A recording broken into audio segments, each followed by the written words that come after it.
Hello dear students, welcome to our channel learn with visualization. आज हम आपके लिए सक्षम सीरीज़ का प्रैक्टिस सेट 11 लेके आए हैं। जिसने भी पिछले प्रैक्टिस सेट 10 नहीं देखे हैं उनको देखिए और अच्छे से अपने नोट्स प्रिपेयर करिए, वोकैब अच्छे से रिवाइज करते रहिए। मैं जो ग्रामर के टिप्स बताता रहता हूँ उसको अच्छे से करते रहिए और जितने अच्छे से आप नोट्स बनाएंगे लिखेंगे उतना अच्छा आप समझेंगे। और मैं आपको हर बार बताता हूँ, पिछले 10 प्रैक्टिस सेट्स 10 से बताता आ रहा हूँ कि आप सबसे बेहतरीन टेस्ट लगा रहे हैं। जो आप 300 रुपये 400 रुपये खर्च करके मार्केट से प्रीवियस ईयर खरीदेंगे और फिर उसको खुद लगाएंगे विदाउट टीचर, है ना। उसको मैं आपको वो प्रैक्टिस सेट में आपको PYQ ला रहा हूँ और सॉल्व करवा के दे रहा हूँ। तो आप इस बात को मानिए, एकदम आप बेहतरीन टेस्ट लगा रहे हैं और इससे आपके 100% इम्प्रूवमेंट आएगा। बस आप लगातार बने रहिए और कंसिस्टेंसी से लगे रहिए। जितने ज़्यादा आप कंसिस्टेंसी बनाए रखेंगे, अच्छे से नोट्स प्रिपेयर करेंगे, उतने ज़्यादा आपको बेनिफिट दिखेगा। चलिए, हर बार तक क्लोज टेस्ट से ही शुरू करता हूँ मैं, ताकि क्योंकि बच्चा सबसे ज़्यादा क्लोज टेस्ट में ही डरता है कि उसको क्लोज टेस्ट ना बनाना पड़े। बाकी ग्रामर कर लेगा, वोकैब कई हद तक याद करेगा, लेकिन क्लोज टेस्ट छोड़ देता है। तो मैं क्लोज टेस्ट से शुरू करता हूँ कि एनर्जी सबसे पहले आपकी क्लोज टेस्ट पे ही लगे। मुझे पता है कि मैं क्लोज टेस्ट सबसे पहले लाता हूँ, इसलिए कई बच्चे वीडियो खोलते हैं और बंद कर देते हैं क्लोज टेस्ट देख कर। अब या तो मैं अपना बेनिफिट देख लूँ या बच्चे का बेनिफिट देख लूँ, तो मुझे बच्चे का बेनिफिट ज़्यादा दिखता है, इसलिए मैं क्लोज टेस्ट को पहले लाता हूँ। बात समझ रहे हैं मेरी? तो मैं शुरुआत करूँगा क्लोज टेस्ट से, ताकि जो आपकी एनर्जी है जो शुरुआत में होती है वो एकदम पीक पर होती है। मुझे वो एनर्जी आपकी क्लोज टेस्ट पे लगवानी है, ताकि मुझे 5 में से 5 नंबर यहाँ सिक्योर मुझे दिखते हैं, तो मुझे आपके 5 में 5 नंबर वहाँ लाने हैं, दिलवाने हैं हर हाल में, इसलिए मैं क्लोज टेस्ट ही लाता हूँ।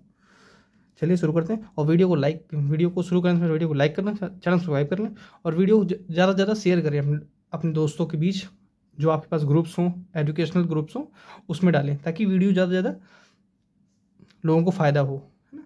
आपके साथ साथ आपके दोस्तों का, यारों का, उनका भी भला हो। चलिए शुरू करते हैं। आप पहले हर बार की तरह इसको पढ़ लेंगे। ये लीजिए आपके सामने है क्लोज टेस्ट, ये आपके 5 ऑप्शन है। CHSL 2024 में पूछा गया था। आई होप आपने पढ़ लिया होगा। वीडियो को पॉज करके पढ़ लीजिए। अब मैं शुरू करता हूँ। As Paul was dash his supper, aunt Jenny dash him questions that have been full of deceit and had a very deep mourning, for she wanted to trap him. It seemed as if she was endowed with a dash which could hunt for a dark and mysterious tact.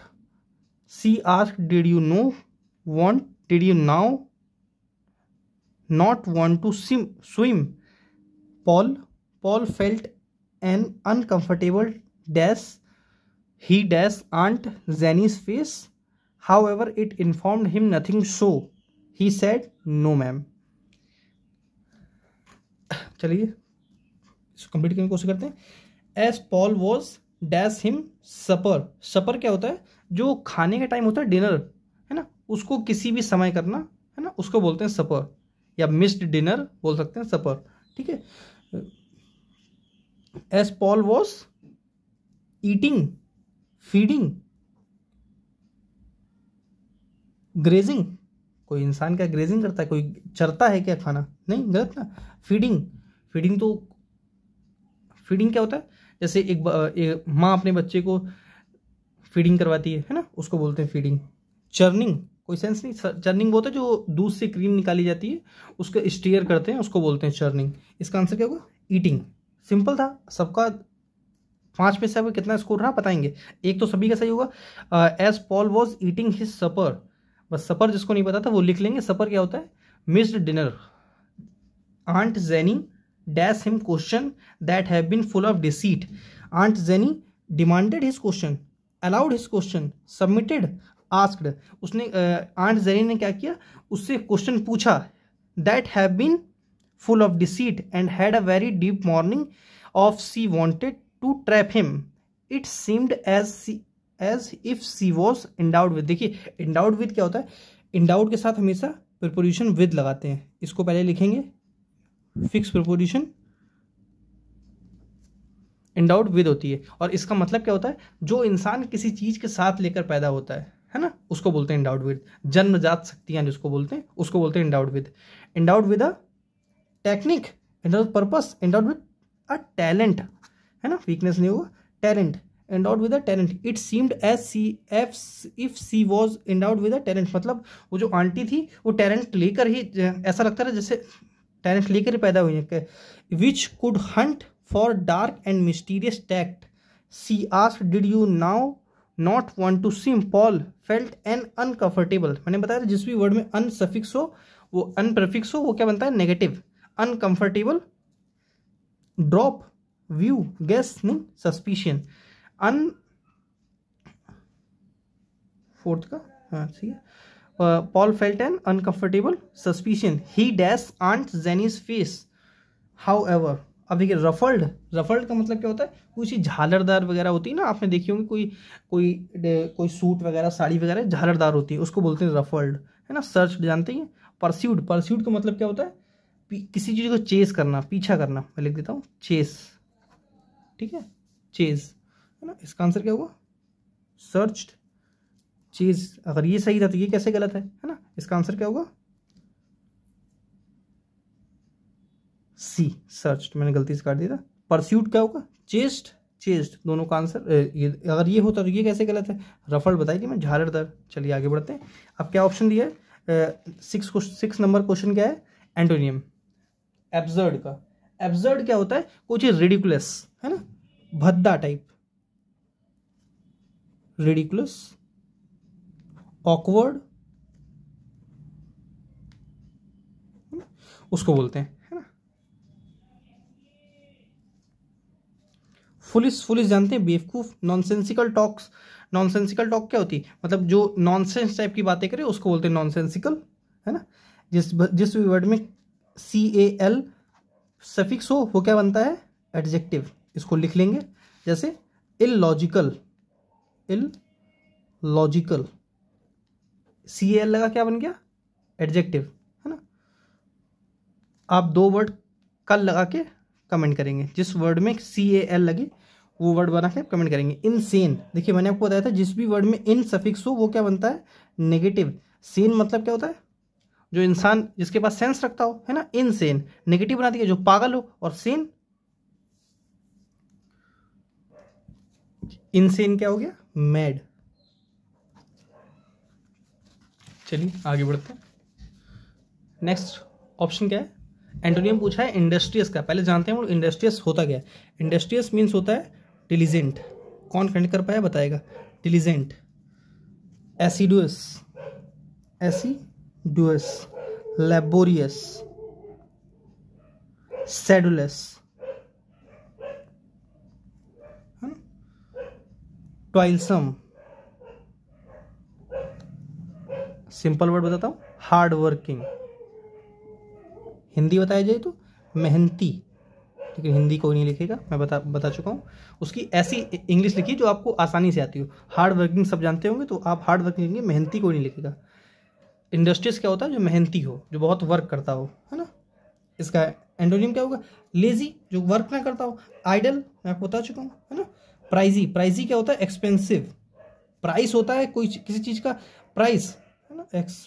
Expensive लिखा था, expressive लिख गया, expensive, ठीक है।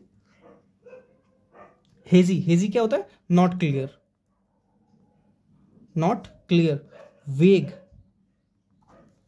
Efficient जानते ही, मैं बता चुका हूँ, एफिशिएंट, एडवाइट।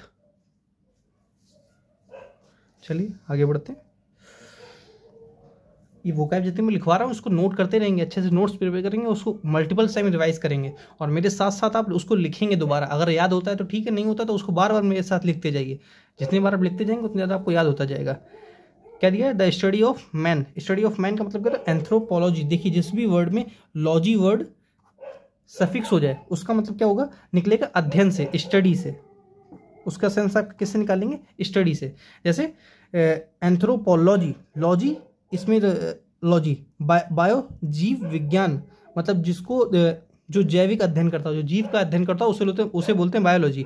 एंथ्रोपोलॉजी, जो एंथ्रो का मतलब होता है मैन, जो मैन जो इंसानों के बारे में अध्ययन करते हैं उसको बोलते हैं एंथ्रोपोलॉजी, है ना। एक होता है साइकोलॉजी, लॉजी, जिस भी वर्ड में लॉजी लग जाए वो क्या होता है, जो स्टडी के बारे में दिखाता है। बायोग्राफी क्या होती है, जीवनी। ऑटोबायोग्राफी आत्मजीवनी, मतलब आत्मकथा, है ना, ये तो जानते ही होंगे। चलिए आगे बढ़ते हैं। A professional ride in horse races, उसको बोलते हैं जॉकी। सीधे बताओ, बैट्समैन जानते हैं, अच्छे से जानते होंगे। स्टंटमैन, जो स्टंट करते हैं, आप मूवीज वगैरह देखी होंगी, जो हीरो दिखाते हैं, स्टंट कोई और कर रहा होता है, उसको बोलते हैं स्टंटमैन। साउथ पॉ क्या होता है, a left handed baseball pitcher, ठीक है। चलिए आगे बढ़ते हैं। इंप्रूवमेंट पूछा है। When Sinha reached the bus stand she realized that she has left her wallet at home.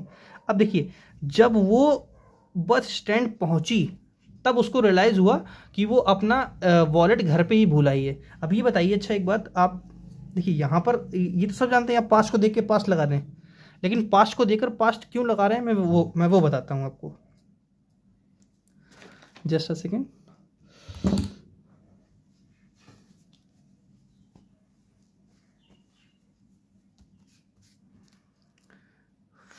देखिए यहां पर क्या दिया है, व्हेन वो मान लीजिए वो 4 बजे घर से निकली थी 4 PM, और वो कितने बजे बस स्टैंड पहुंची, 5 बजे, है ना।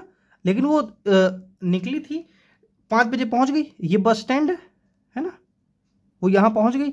लेकिन अब उसको जब वो बस स्टैंड पहुंची तब उसको ये एहसास हुआ कि वो पर्स भूल चुकी है। भूली कब, निकलने से पहले भूली ना, है ना। और जब ये मैंने आपको बताया था, एक होता है पास्ट, एक होता है रिसेंट पास्ट, ठीक है, और एक होता है पास्ट ऑफ पास्ट,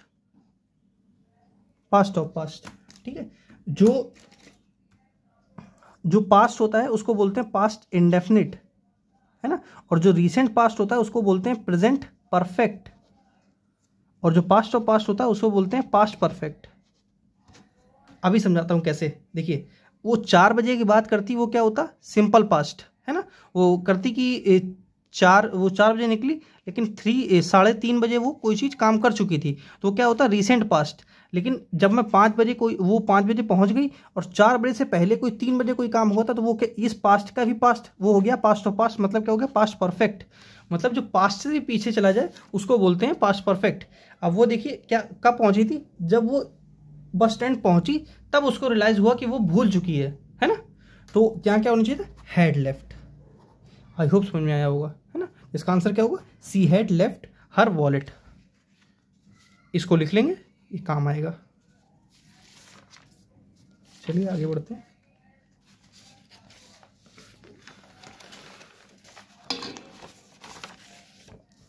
क्या दिया, 11 नंबर क्वेश्चन है। They have a few juice in the jar. मैंने बताया था आपको, फ्यू और लिटिल पीछे बता चुका हूं। फ्यू क्या होता है, मतलब पिछले प्रैक्टिस सेशन में बता चुका हूं, जिसको नहीं पता है वो लिखेंगे। फ्यू क्या होता है, काउंटेबल नाउन, मतलब काउंटेबल नाउन के लिए यूज होता है, और लिटिल क्या होता है, अनकाउंटेबल नाउन के लिए यूज होता है, ठीक है। जैसे कोई चीज, और आ फ्यू, आ फ्यू, एक होता है द फ्यू। वैसे ही लिटिल, आ लिटिल, एक होता है द लिटिल, ठीक है। देखिए एक गिलास में, ये एक गिलास है, इसमें ये वाटर है ना। देखिए मैं सिंपल बताता हूँ, फ्यू मतलब होता है कोई चीज 2 या 3% है ना, और आ फ्यू का मतलब क्या होता है, मतलब 10%, 12%, है ना, और दा फ्यू का मतलब क्या होता है, 70 to 80%, ठीक है। उसका मतलब क्या होता है, दा फ्यू। और लिटिल कब आता है, लिटिल का मतलब यही होता है, लेकिन बस लिटिल किसके लिए आता है, जो चीज़ अनकाउंटेबल नाउन होती है, जैसे जूस, मिल्क, वाटर, है ना, इसके लिए लिटिल लगाएंगे। लेकिन फ्यू बॉयज़ मतलब मान लीजिए क्लास में 100 बच्चे हैं, है ना, अगर मैंने आ फ्यू लगाया तो मतलब क्या है, 10-12 बच्चे आए हैं, और मैंने फ्यू लगाया तो क्या मतलब है, 1 ही 2 बच्चे आए हैं, है ना। और जब मैंने कहा दा फ्यू का मतलब 50-100 बच्चे, 50-60 बच्चे आए हैं, है ना। और यही अगर आ लिटिल के बारे में बात करी जाए तो मतलब क्या है, मैंने मान लीजिए 1 लीटर की 1 लीटर दूध लिया, मैंने लिटिल मिल्क पिया। लिटिल मिल्क का मतलब मैंने 1-2 ml दूध पिया है ना। और मैं बोलूँ आ लिटिल मतलब 10-12 ml मैंने पिया है ना। और द लिटिल का मतलब 700-800 ml 500 ml मतलब एक ह्यूज अमाउंट में पिया है। ठीक है, बात समझ आई होगी। अब यहाँ पर क्या है, जूस क्या है, अनकाउंटेबल नाउन, तो यहाँ फ्यू तो बिल्कुल गलत है, यहाँ लिटिल होना चाहिए था। लिटिल इसका आंसर सही है। आ little juice in the jar, they have a little juice in the jar मतलब बहुत थोड़ा जूस है उनके पास। लीस्ट इसकी क्या है, सुपरलेटिव डिग्री। लेसर क्या है, कंपेरेटिव डिग्री। फ्यूअर का कोई सेंस नहीं है, मैंने बता ही दिया है ना। बस ये क्या, लिटर, लेसर, लीस्ट, ऐसे इसकी वो चलती है डिग्री। ईडीएम भी है, caught in a time warp, caught to remain unchange from a time in the past मतलब कोई इंसान पिछले समय से अभी तक चेंज नहीं हुआ, उसको बोलते हैं caught in a time warp. इसका आंसर क्या हुआ, डी। चलिए आगे बढ़ते हैं। Her companies new product launch was a real squib. यहाँ देखिए ईडीएम पूछा था लेकिन उसने अलग तरीके से ईडीएम पूछ दिया। कैसे, तो मतलब उसने फिल इन द ब्लैंक्स छोड़ दिया और पूछा कि अब इसके साथ कौन सा आप वर्ड जोड़ेंगे। डेफ, डर्टी, डियर, इसका मतलब क्या होता है, डैम्प। डैम्प स्क्यूब का मतलब होता है something that is disappointing because it is not as exciting और इफेक्टिव एज एक्सपेक्टेड। अब हिंदी में बताता हूँ, कोई ऐसी चीज मतलब आप मान लीजिए किसी पार्टी में गए है ना, एक बहुत बड़ा रईस आपके कोई रिलेटिव्स हो, आप सोचिए कि मैं उनकी पार्टी में जाऊंगा तो उनकी पार्टी में मुझे ये मिलेगा, वो दिखेगा, ये दिखेगा, और वहां जाने के बाद वहां कुछ वैसा था ही नहीं, तो मतलब क्या है, सोचा बहुत कुछ था पर कुछ मिला नहीं, है ना। तो इसका सेंस क्या निकलेगा, डैम्प स्क्यूब। आप वहां पर कौन सा ईडीएम यूज करेंगे, डैम्प स्क्यूब। ऑब्स्टिनेट, ऑब्स्टिनेट का मतलब होता है स्टबर्न, जो जिद्दी हो, है ना। एडामेंट, ऑब्ड्यूरेट,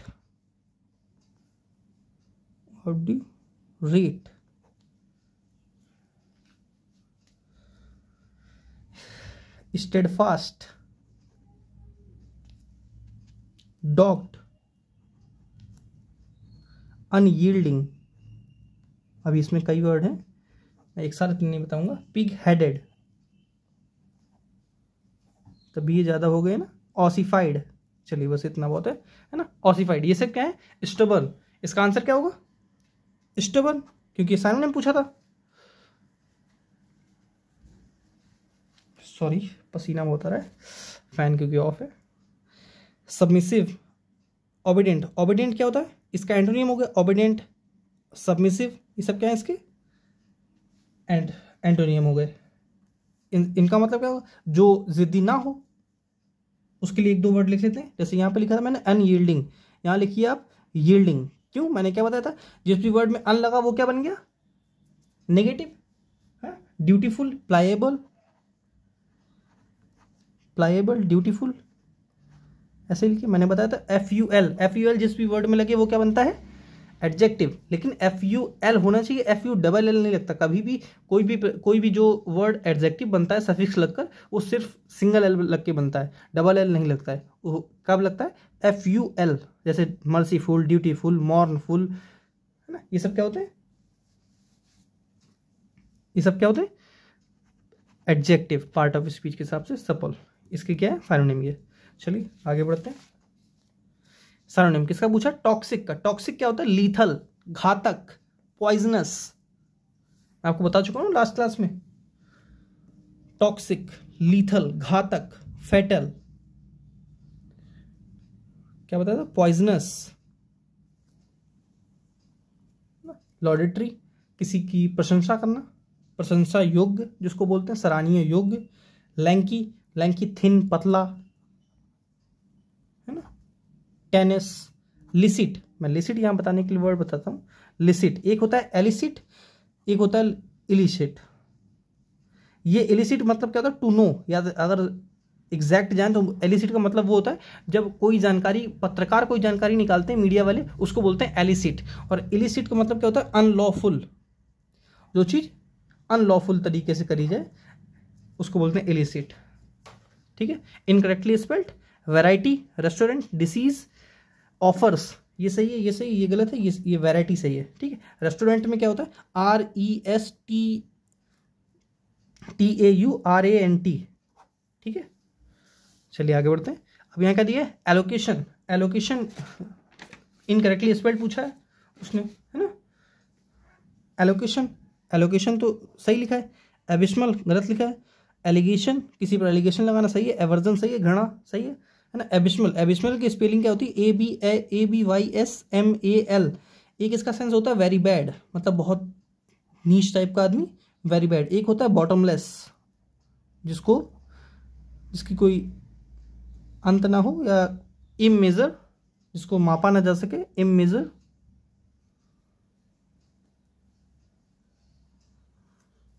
ठीक है, एक होता है डेप्थलेस। ठीक है, चलिए आगे बढ़ते हैं, इतना काफी हुआ एबिस्मल। अब एक फिल इन द ब्लैंक्स पूछा मैंने, फिल इन द ब्लैंक्स दिया 80 नंबर क्वेश्चन पे। I often fail to dash remember someone's name. क्या होगा इसका answer, accurately, accurately, accusatively, accuratively. इसका आंसर क्या होगा, एक्यूरेटिवली, मतलब किसी का एक्यूरेट नाम याद रख पाने में असमर्थ होना, उसको बोलते हैं। ठीक है, चलिए आगे बढ़ते हैं। बस लास्ट सेशन है आपका, मतलब लास्ट कुछ minute, last but not the least. The dash of the flowers spread everywhere when they bloom। Bloom का मतलब क्या होता है, फुलवारी टाइप, है ना। सेंट, सेंट का मतलब क्या होता है, इसका यहाँ पर क्या होगा, महक। जो फ्लावर्स की महक है, सेंट है, वो हर जगह फैल जाती है ना। संत, मैंने बता दिया, संत टाइप के लोग, जो संत महाराज होते हैं, उनको बोलते हैं सेंट। कोई चीज़ भेजना, अब सेंट की आप मुझे फॉर्म बताएंगे। यहाँ सेंट फर्स्ट फॉर्म है, सेकंड फॉर्म है, सेकंड फॉर्म है ना, या थर्ड फॉर्म भी हो सकती है, क्योंकि सेंट होता है। ठीक है, और यहाँ पर सेंट प्रतिशत पढ़ते ही होंगे, परसेंट। क्या दिया, पैराजम्बल, पैराजम्बल पहले ऊपर बताते हैं। Willing to is not my son camping. अब देखिए, क्यू के बाद पी कन्फर्म है ना, क्योंकि हेल्पिंग वर्ब के साथ इज लगा है, तो इसके बाद या तो वर्ब की थर्ड फॉर्म होनी चाहिए थी, पैसिव, है ना, या तो आईएनजी कंपलसरी है। यहाँ पर क्या है, पी, क्यू के बाद पी, क्यू के बाद पी, क्यू के बाद पी गलत, क्यू के बाद पी गलत। इसका आंसर क्या होगा, ए या बी में, है ना, ए या बी में। अब देखिए पढ़ के देखते हैं, एस से पढ़ते हैं, एस आ गया, कैंपिंग, विलिंग टू गो, गलत हो गया ना। इसका आंसर क्या होगा, ए। अब देखिए पढ़ के, my son is not willing to go camping. Willing मतलब क्या होता है, विल मतलब क्या होता है, इच्छा, मैं आपको बता चुका हूं ना। Parajumble next, but. अब देखिए बट से तो कोई आंसर शुरू नहीं होगा, बी गलत, थर्ड। ठीक है, अब क्या बचा, ई, सी और डी, है ना। He has new fact advance, he has discovered unchain new arguments, है ना।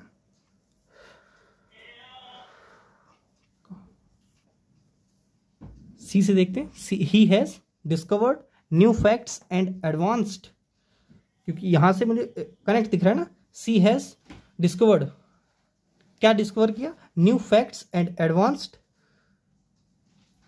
New arguments, but my opinion is unchanged. अब यहाँ देखिए, मैंने बताया था इसके बाद या तो आईएनजी देखिए या तो पैसिव देखिए, यहाँ पर क्या है, पैसिव की ओर ले जा रहा है, अनचेंज। इसका आंसर क्या होगा, सेकंड, CAEBD। इजी था ना। चलिए आगे बढ़ते हैं। He said comma to comma, shall I ever reach my destination.